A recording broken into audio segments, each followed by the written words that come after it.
بسم الله الرحمن الرحيم وعن أبي هريرة رضي الله عنه أن رسول الله صلى الله عليه وسلم قال beliau bersabda ma naqasat sadaqatun min malin. Sudah dibaca ini ya? Wa an Abdurrahman bin Auf radhiyallahu anhu anna Rasulullah sallallahu alaihi wasallam qala beliau bersabda Thalathun ada tiga perkara walladzi nafsi biyadihi demi zat yang diriku ada dalam kekuasaannya in kuntu sungguh adanya aku la halifan alaihinna sungguh orang yang bersumpah alaihinna atas tiga perkara itu. Ini ada tiga perkara yang begitu nyata, begitu benarnya. Demi Allah saya berani sumpah atas tiga perkara yang akan saya sebutkan ini, bahwa tiga perkara ini memang benar-benar benar begitu. La yanqusu malun min shadaqatin. Pertama, la yanqusu malun min shadaqatin. Tidak berkurang harta min shadaqatin karena sedekah. Fatasaddaqu maka bersedekahlah kalian. Bagaimana sedekah kok tidak mengurangi harta itu, bagaimana memahaminya?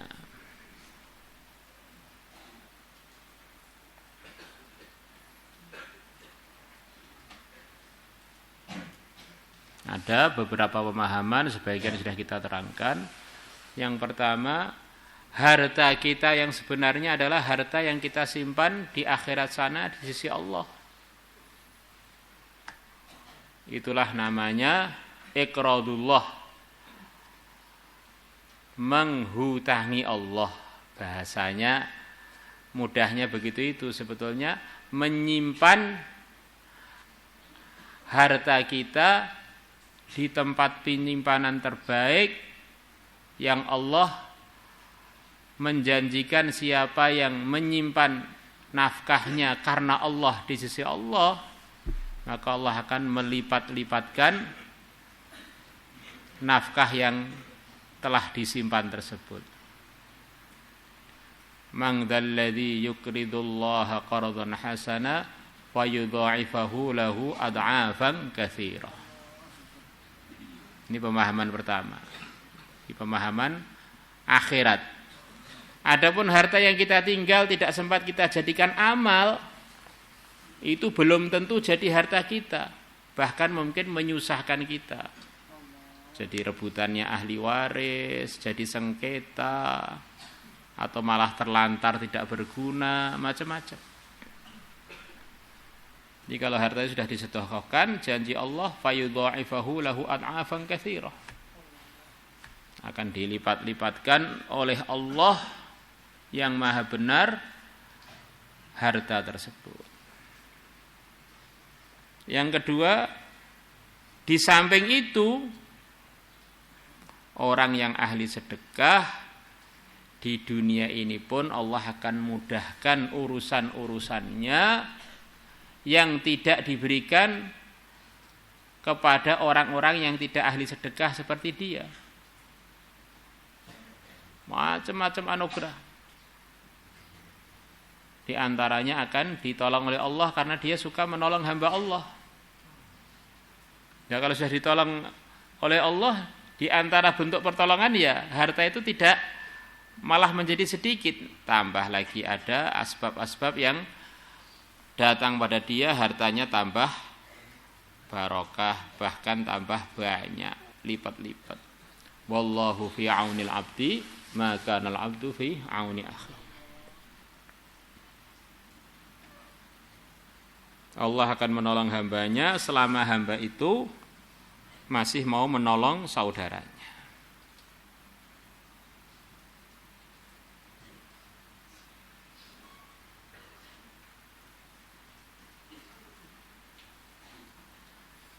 Kemudian di antara anugerah Allah kepada orang yang bersedekah, as-shadaqatu tadfa'ul bala'a. Sedekah itu adalah menolak musibah. Sedekah itu menolak musibah. Akhirnya orang yang bersedekah itu mau jadi petani, petaninya selamat dari musibah. Jadi pedagang, perdagangannya selamat dari musibah. Punya bisnis ini selamat dari musibah. Dan masih macam-macam anugerah lagi dengan sebab orang itu sedekah di dunia ini sebelum di akhirat. Wala ya'fu 'abdun 'an madlamatin, dan tidak memaafkan seorang hamba pun an madlamatin dari sebuah kezaliman. Dia dizalimi kemudian dia memaafkan. Dia dizalimi kemudian dia memaafkan. Illa zadahullah, kecuali pasti Allah akan menambahkan kepada dia biha dengan sebab madlamah yang telah dia maafkan tadi. Izzan, kemuliaan, yaumal qiyamati, pada hari kiamat. Di orang itu kalau memaafkan kezaliman yang telah tertimpakan kepada dia, hari kiamat akan dimuliakan oleh Allah.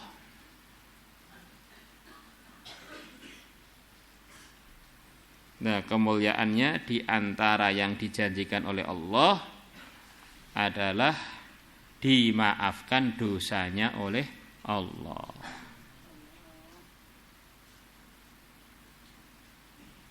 Dosanya dimaafkan oleh Allah.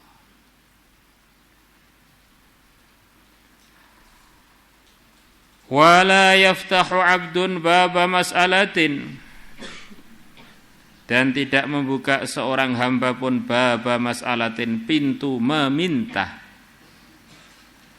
illa fatahallahu alaihi, kecuali pasti Allah akan membuka atas dia baba fakrin, pintu kefakiran, pintu kemiskinan. Jadi Islam ini diantara ajarannya kepada umatnya adalah supaya dia ini selalu dalam posisi yang paling menguntungkan dirinya di sisi Allah. Di antaranya adalah mengajari kepada si kaya, si miskin, si sedang-sedang aja untuk punya kebiasaan memberi, bukan meminta. Waktu Ramadan sekian banyak hadis kita baca, oleh orang memberi buka puasa kepada orang yang puasa, maka dia dapat pahalanya orang yang puasa tersebut sempurna tanpa mengurangi pahalanya yang puasa. Walaupun dengan memberi buka 1 teguk air. Nah, memberi. Bagaimana cerita dalam hadis bahwa sedekah itu kalau diterima oleh Allah, walaupun secuil roti, bisa menahan atau memadamkan murkanya Allah. Apalagi kalau sedekahnya diam-diam, sedekah diam-diam walaupun kecil. Kemudian ketika zakat fitrah, orang itu hanya punya kemampuan segini, gitu aja, diwajibkan untuk berzakat fitrah. Biar dia ini terbiasa untuk memberi, bukan meminta.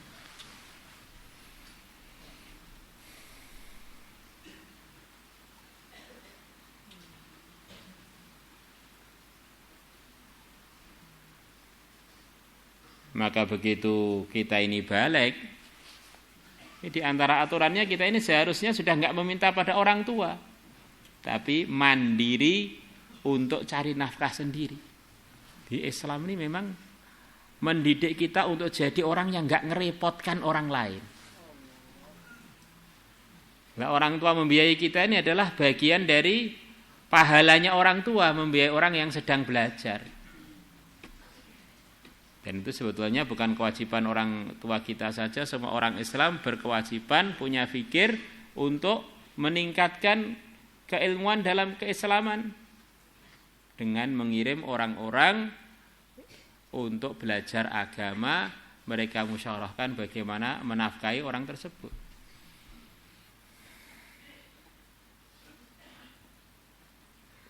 Maka kalau orang itu menutup dirinya dari meminta-minta, nanti justru Allah akan membukakan macam-macam pintu kemudahan. Tidak menutup pintu harapan pada makhluk. Ini akan Allah buka pintu kemudahan. Tetapi kalau orang itu kalau sudah pengennya saya mau minta, ini malah dia justru tambah fakir.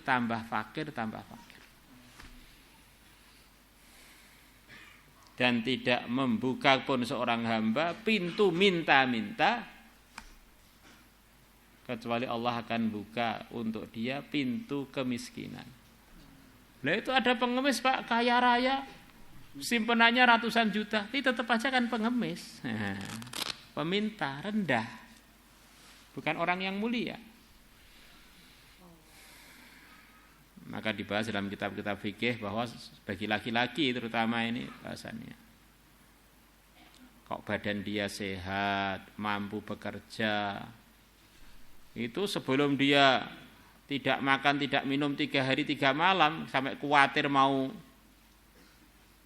mati, itu banyak yang masih mengatakan dia haram untuk meminta. Coba dipelajari lagi dalam Ihya, dalam itu.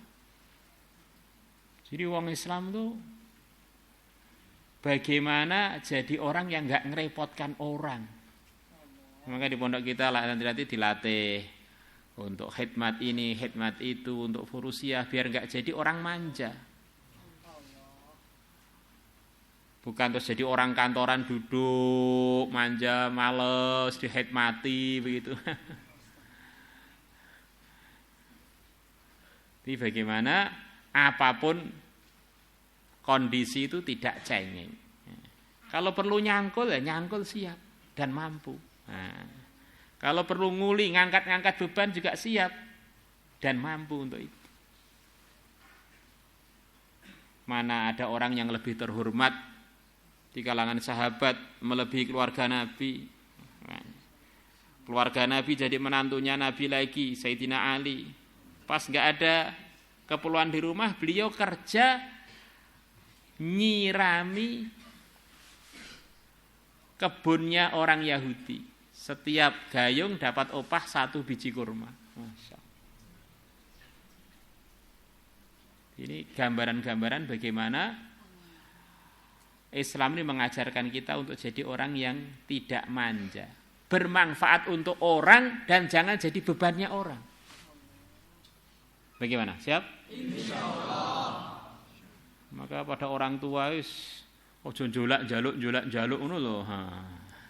Kalau bisa itu begitu, malah meringankan beban orang tua.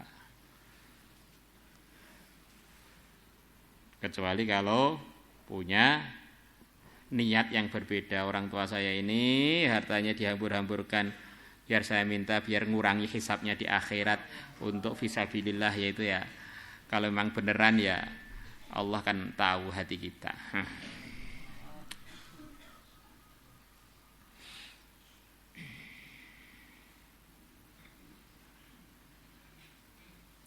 Rawahu Ahmad wal Bazzar wa Abu Ya'la wa ahadu asanidihim la ba'sa bihi. Salah satu sanadnya beliau-beliaunya la ba'sa bihi, tidak ada bahaya dengannya, maksudnya layak untuk pakai.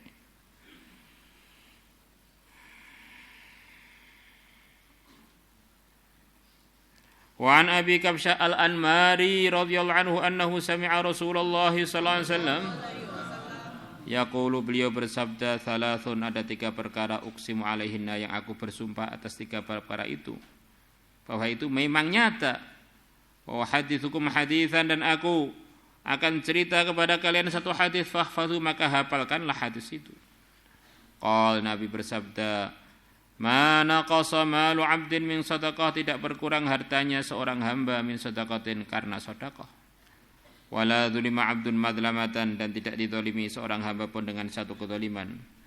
Sabara 'alaiha, yang dia sabar atas kezaliman itu, illa zadahullahu 'izza, kecuali Allah akan menambahkan kepada dia dengan sebab kezaliman yang menimpa dia kemudian dia sabar, izzan, kemuliaan. Dalam riwayat yang kedua ini tidak memaafkan tetapi sabar. Nah, ini juga satu solusi ketika orang dizalimi, sabar. Wala fataha 'abdun baba mas'alatin, dan tidak membuka seorang hamba pun pintu meminta, illa fatahallahu alaihi baba faqrin, kecuali Allah akan membuka atas dia pintu kemiskinan. Au kalimatan nahwa, atau beliau bersabda kalimat yang seperti itu. Rawahu Ahmad wa Tirmidzi wa qala haditsun hasanun sahih. Maulaya salli wa